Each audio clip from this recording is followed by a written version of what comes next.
Loi 47. Sachez vous arrêter. Principe. Le moment de la victoire est celui du plus grand péril. Dans l'euphorie de la réussite, un excès de confiance en vous peut vous pousser à dépasser le but que vous vous étiez fixé. N'allez pas trop loin, ou vous vous ferez plus d'ennemis que vous n'en avez vaincu. Ne laissez pas le succès vous monter à la tête. Rien ne remplace une bonne stratégie et une planification prudente. Fixez-vous un but, et lorsque vous l'aurez atteint, arrêtez-vous. Violation de la loi. Vers 553 avant notre ère, un jeune homme appelé Cyrus leva une immense armée parmi les tribus éparses de Perse et se mit en campagne contre son grand-père Astiage, roi des Mèdes.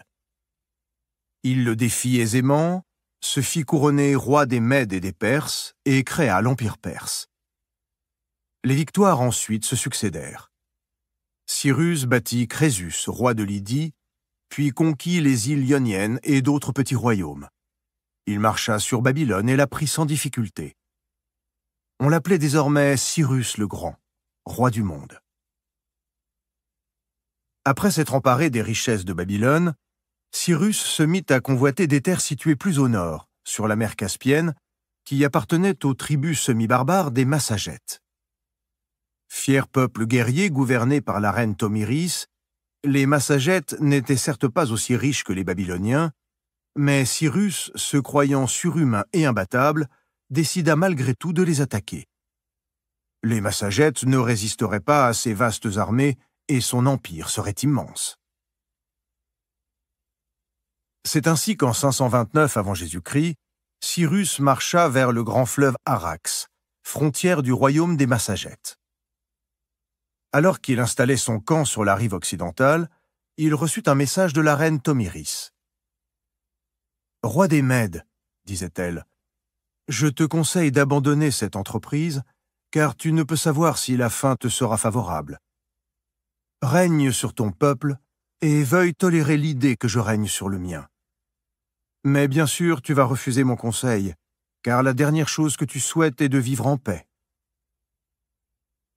Tomiris, confiante en la force de son armée et ne désirant pas retarder l'inévitable bataille, offrit de retirer ses troupes de son côté de la rivière pour permettre à Cyrus de la traverser avec son armée et de se battre sur la rive orientale, si tel était son désir.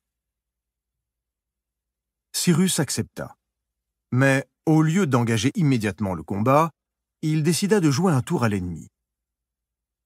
Les Massagètes n'étaient pas un peuple versé dans le luxe. Une fois qu'il eut traversé le fleuve et installé son camp sur la rive orientale, Cyrus y fit préparer un festin raffiné, avec de la viande en abondance, des mets délicats et des vins capiteux. Puis il laissa là ses troupes les plus faibles et se retira sur la rive ouest avec le reste de son armée. Un important détachement massagète attaqua bientôt le camp et massacra les soldats perses. Ce fut un carnage. Puis, éblouis par le banquet fabuleux laissé sur place, les Massagètes mangèrent et burent tout leur content.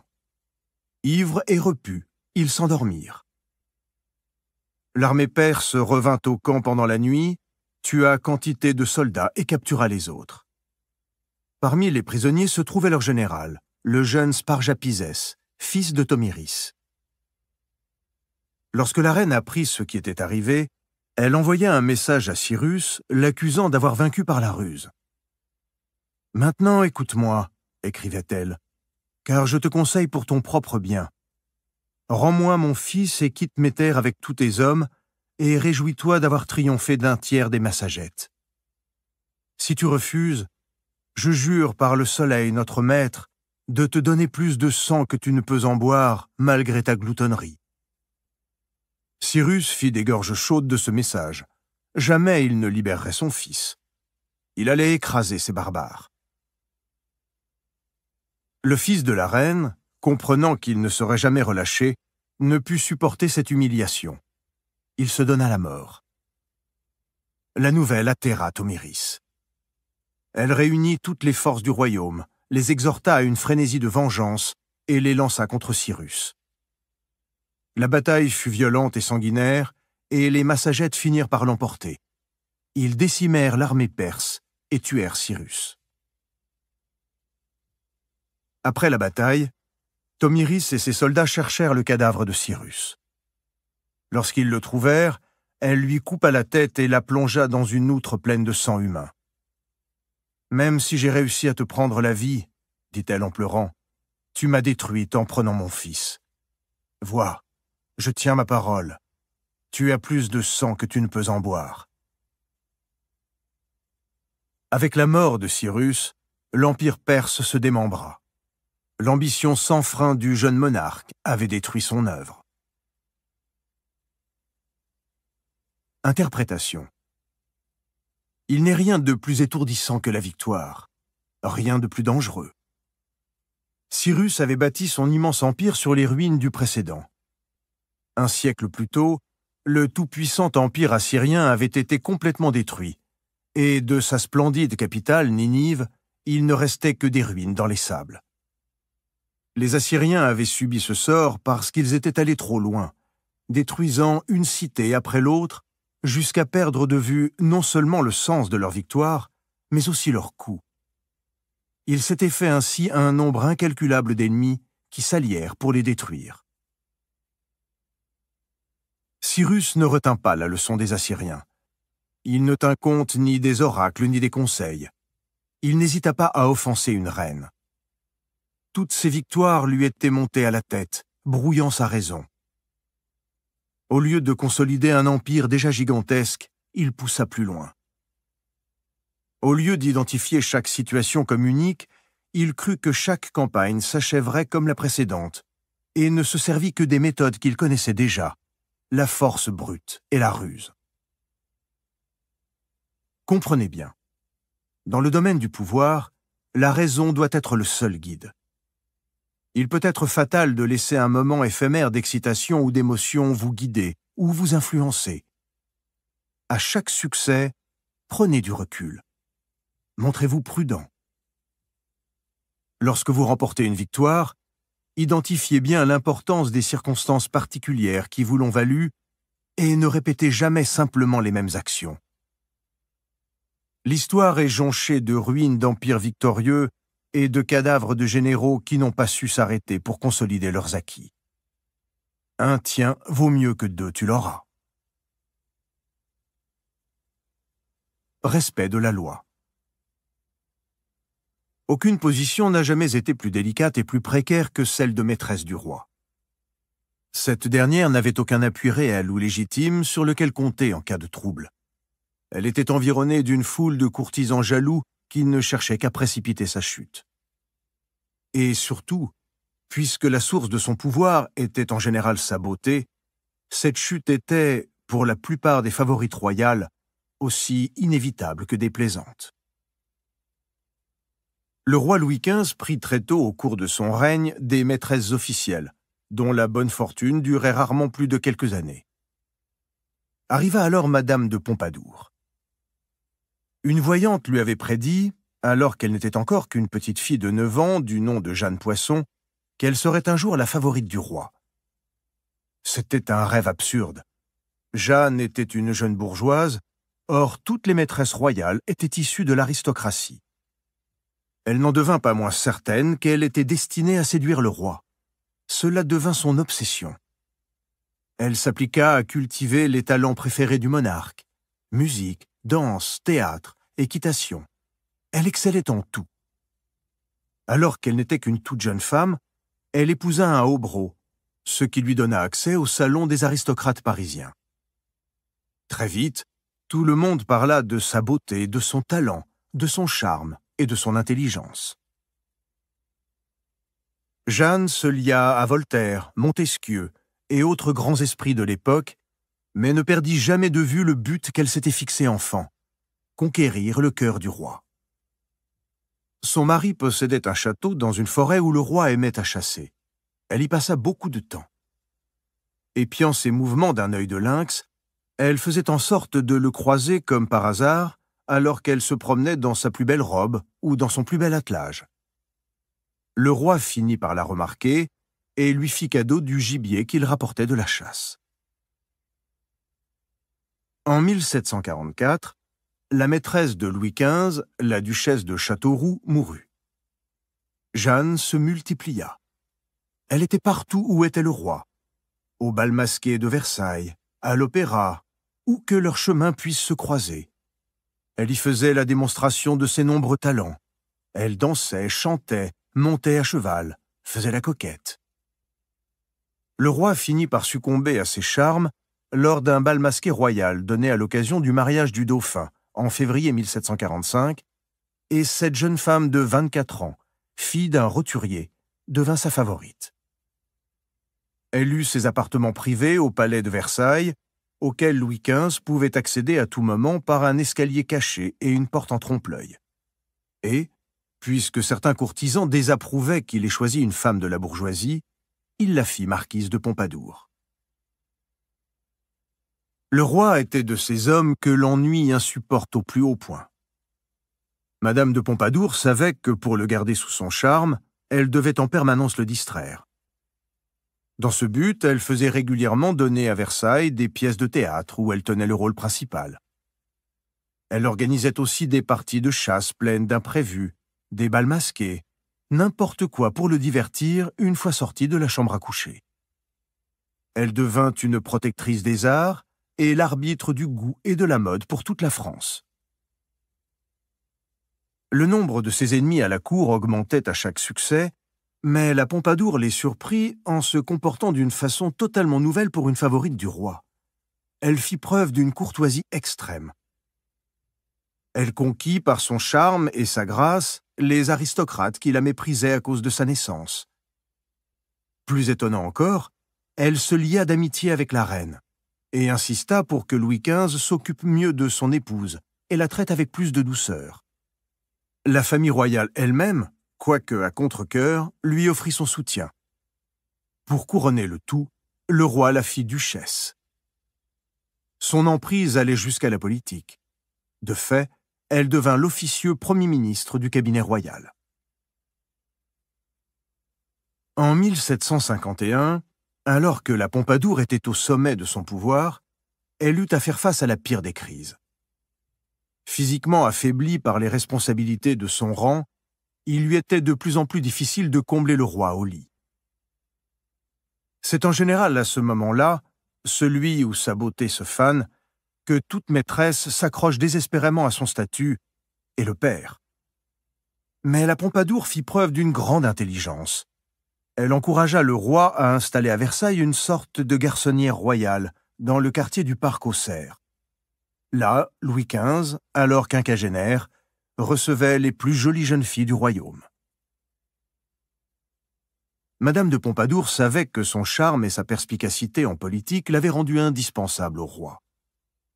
Qu'avait-elle à craindre de gamine de 16 ans qui n'avait ni son pouvoir ni son charisme? Quelle importance si elle perdait sa place sur l'oreiller tant qu'elle restait la femme la plus puissante de France? Pour s'assurer ce statut, elle se rapprocha un peu plus de la reine, avec laquelle elle allait à l'église. Même si ses ennemis à la cour conspiraient pour lui faire perdre son statut de favorite, Louis XV la gardait, car il avait besoin de son calme serein. Ce n'est que lorsque son rôle dans la désastreuse guerre de 7 ans fut violemment critiqué qu'elle se retira discrètement des affaires publiques. La santé de la Pompadour avait toujours été délicate. Elle mourut à 43 ans, en 1764. Chose incroyable, elle était restée 20 ans maîtresse du roi. Tous la regrettèrent, écrivit le duc de Croÿ, car elle était douce et prête à aider tous ceux qui l'approchaient. Interprétation. Conscientes du caractère éphémère de leur pouvoir, les maîtresses du roi étaient souvent prises d'une sorte de frénésie après avoir conquis le cœur du monarque. Elles essayaient d'accumuler le plus d'argent possible pour assurer leurs vieux jours après l'inévitable disgrâce. Pour prolonger leur règne le plus possible, elles se montraient en outre sans merci avec leurs ennemis à la cour. En d'autres termes, leur situation exigeait d'elles une âpreté et une pugnacité qui faisaient souvent leur ruine. Madame de Pompadour réussit là où tout avait échoué parce qu'elle ne força jamais sa chance. Au lieu de tyranniser les courtisans du haut de sa position de favorite, elle essaya de gagner leur soutien. Jamais elle ne manifesta une once d'arrogance ou de vanité. Lorsqu'elle ne fut plus en mesure d'assumer son rôle physique de maîtresse, elle se fit à l'idée que quelqu'un la remplace dans le lit royal.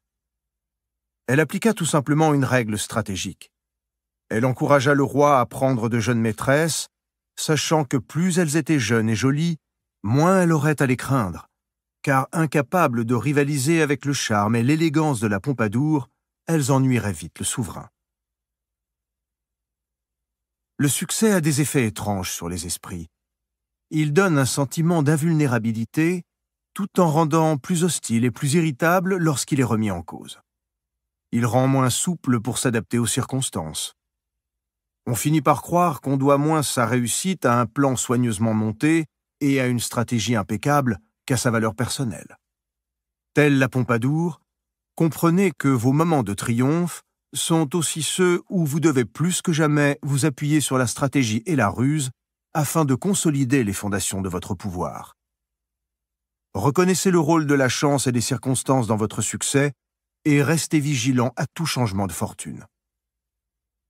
C'est au moment de la victoire que l'on doit se montrer le plus courtisan et accorder toute son attention aux lois du pouvoir.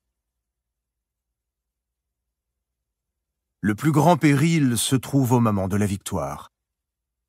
Napoléon Bonaparte, 1769-1821. Les clés du pouvoir. Le pouvoir a ses propres rythmes et règles. Celui qui réussit à ce jeu est celui qui les maîtrise et les fait varier à sa guise. Tout le monde attend et c'est lui qui choisit la cadence. La base de toute stratégie est de contrôler les événements à venir. Gouverner, c'est prévoir. L'allégresse de la victoire peut perturber de deux façons la capacité à anticiper l'avenir. D'abord, on attribue son succès à une situation que l'on aura tendance à vouloir reproduire. On continue alors obstinément dans la même direction pour vérifier que c'est bien la plus profitable. Deuxièmement, le succès peut monter à la tête et rendre hypersensible. Se croyant invulnérable, on se montre inutilement agressif, détruisant ainsi le bénéfice d'une victoire durement gagnée. La leçon est simple.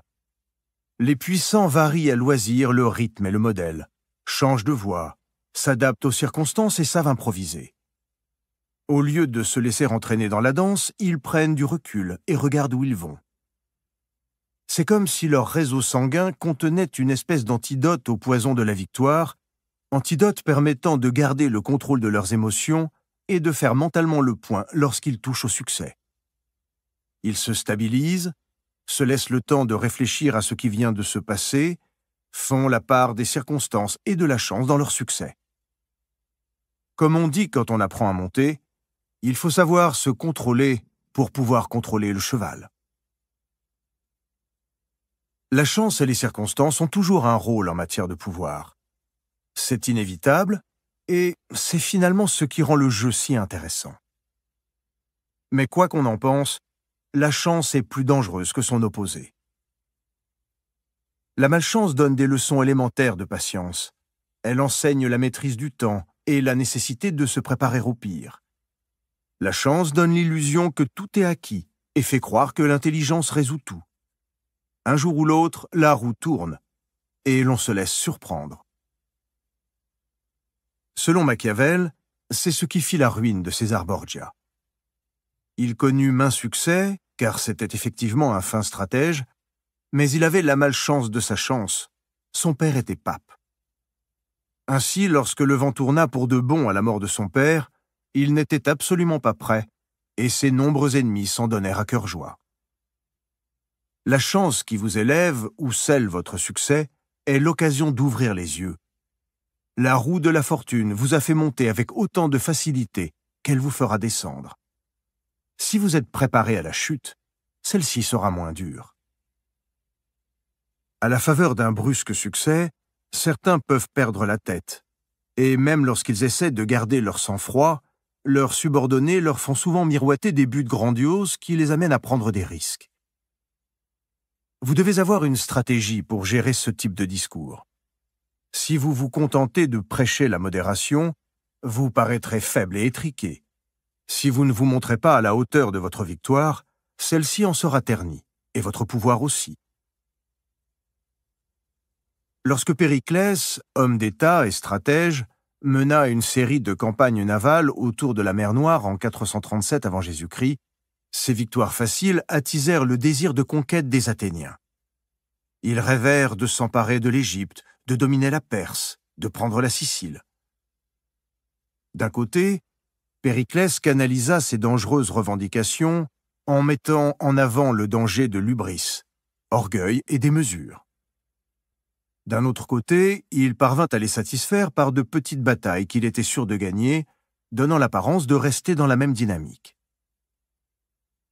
Le talent avec lequel Périclès mena ce jeu devint évident lorsque l'on considère ce qui arriva à sa mort. Les démagogues prirent le pouvoir, poussèrent Athènes à envahir la Sicile, la Grande Grèce, et conduisirent un vaste empire à sa chute. Le rythme du pouvoir exige une alternance de force brute et de ruse. Trop de force cause une réaction. Trop de ruse, même si elle est très fine, devient prévisible. Dans le Japon du XVIe siècle, le général et futur empereur Hideyoshi était au service du shogun Oda Nobunaga. Il fut le héros d'une écrasante victoire sur le formidable général Yoshimoto. Le shogun voulut aller plus loin et poursuivre un autre ennemi puissant. Mais Hideyoshi lui rappela le vieil adage japonais. « Lorsque tu tiens la victoire, resserre les lacets de ton casque. » Pour Hideyoshi, le moment était venu pour le shogun de passer de la force à la ruse, en montant ses ennemis les uns contre les autres par une série d'alliances trompeuses. De cette façon, il éviterait de susciter des oppositions inutiles en se montrant trop agressif. Ainsi, quand vous êtes victorieux, calmez le jeu pour tromper l'ennemi et le forcer à l'inaction. Ces changements de rythme sont d'une puissance énorme. Ceux qui dépassent leur but sont souvent motivés par le désir de plaire à un maître en montrant leur dévouement. Mais trop de zèle peut au contraire éveiller ces soupçons. Plusieurs généraux de Philippe de Macédoine furent ainsi disgraciés ou rétrogradés après avoir mené leurs troupes à la victoire. Encore une victoire comme celle-là, se disait Philippe, et ce sous-fifre deviendra un rival. Lorsque l'on sert un maître, il est sage de modérer son succès, de lui laisser les lauriers pour ne jamais le mettre mal à l'aise. Il est tout aussi sage de se fixer pour règle la plus stricte obéissance afin de gagner sa confiance. Au IVe siècle avant Jésus-Christ, un capitaine sous les ordres de l'intraitable général chinois Wu Ci se lança à l'attaque avant que le signal n'ait été donné et revint avec plusieurs trophées. Il pensait avoir réussi une action d'éclat, mais Wu Ci ne fut pas impressionné. « Un officier de talent », soupira le général en ordonnant sa décapitation, « mais désobéissant. » Autre exemple de petite victoire qui risque de vous en faire manquer une grande. Un chef ou un supérieur vous a accordé une faveur. Surtout, n'en demandez pas plus. Vous donneriez l'impression d'être inquiet. Sentiriez-vous que vous ne méritez pas cette faveur et que vous devez en profiter car l'occasion ne se représentera pas de sitôt? La bonne réaction est d'accepter gracieusement ce que l'on vous offre, puis de vous effacer. Quelles que soient les faveurs que l'on vous accordera ultérieurement, elles ne devront pas être demandées. Enfin, le moment que vous choisissez pour votre sortie de scène a beaucoup d'importance. Le dernier événement se grave dans les esprits comme une sorte de point d'orgue. C'est pourquoi il n'y a pas de meilleur moment pour s'arrêter qu'une victoire. En continuant, on risque d'en ternir les faits, et peut-être même de finir battu. Comme disent les avocats d'un contre-interrogatoire, arrêtez-vous toujours sur un succès. Image : Icare tombant du ciel. Son père Dédale avait fabriqué des ailes de cire et de plumes pour lui-même et son fils, afin de s'enfuir par les airs du labyrinthe et d'échapper ainsi au Minotaure. Enthousiasmé par cette évasion triomphale et par simple plaisir de voler, Icare monta de plus en plus haut. La chaleur du soleil fit fondre la cire et il s'écrasa à terre. Autorité. Il doit suffire aux princes et au gouvernement sage d'obtenir la victoire. Ceux qui veulent aller au-delà y trouvent ordinairement leur perte. Les paroles injurieuses qu'on profère contre un ennemi naissent le plus souvent de l'orgueil qu'inspire la victoire, ou la fausse espérance de vaincre. Ce faux espoir porte non seulement les hommes à se tromper dans leurs discours, mais même dans leurs désirs. Car lorsque cet espoir s'insinue dans le cœur des hommes, il les pousse au-delà du but, et leur fait perdre le plus souvent l'occasion d'obtenir un bien assuré, dans l'espérance d'en acquérir un plus grand, mais incertain. Nicolas Machiavel, 1469-1527, Discours sur les décades de Tite-Live, traduit par Jean-Vincent Périès. A contrario. Comme le recommande Machiavel, il faut soit détruire totalement un homme, soit le laisser totalement en paix. Les demi-corrections et les blessures mineures ne font que laisser une amertume qui s'accentue avec le temps, et il finira par se venger. Lorsque vous battez un adversaire, faites en sorte que votre victoire soit complète. Rayez-le de la carte. Au moment de la victoire, ce n'est pas écraser complètement le vaincu qu'il faut éviter de faire, mais de se lancer inutilement dans d'autres campagnes. Il faut être sans pitié contre son ennemi et non s'en créer de nouveau. Certains sont plus prudents que jamais après une victoire, qu'ils considèrent comme porteuse de nouveaux soucis et de nouvelles responsabilités. Votre prudence après une victoire ne doit cependant jamais vous faire hésiter ou perdre du temps, mais plutôt vous servir de garde-fou contre une action irréfléchie. D'un autre côté, la prétendue force de la vitesse acquise est totalement surfaite. Vos réussites sont votre œuvre, et si elles se multiplient, ne les devez qu'à vous-même. Croire à la simple puissance de l'élan ne vous rendra que plus subjectif, moins attentif à la stratégie et prisonnier des mêmes méthodes. Laissez ces recettes de bonne femme à ceux qui n'ont rien d'autre à quoi se fier.